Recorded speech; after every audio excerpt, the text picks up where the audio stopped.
Big meeting taking place, of course, in Australia, where the Prime Minister Anthony Albanese and the Chinese Premier Li Qiang have agreed to renew dialogue and strengthen the ties between the two nations. Have a look.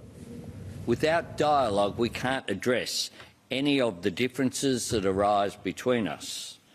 Australia and China have renewed and revitalised our engagement.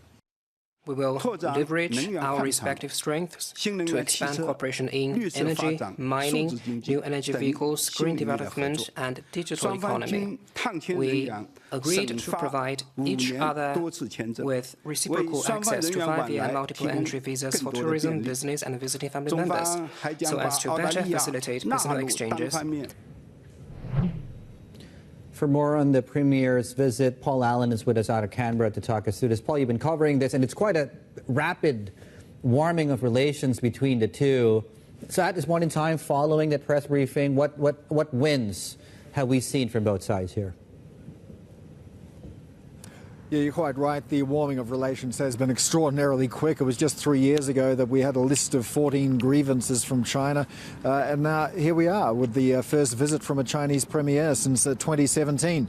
But yes, there was a range of arrangements that were signed by the two leaders earlier today. We had a memorandum of understanding on strengthening the free trade agreement, also an agreement to resume cooperation on the fight against climate change, and there'll be a ministerial meeting on that here in Australia later on in the year.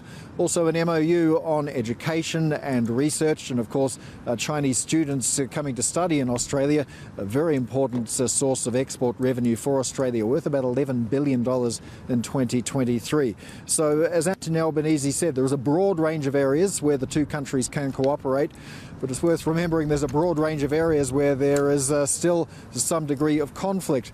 For example, there have been a number of near misses between the two militaries in the area of the South China Sea, and then there is of course the fate of the Chinese-Australian writer Yang Hengjun, who remains in detention in China on a suspended death sentence. So still plenty of areas of tension that need to be ironed out between the two countries.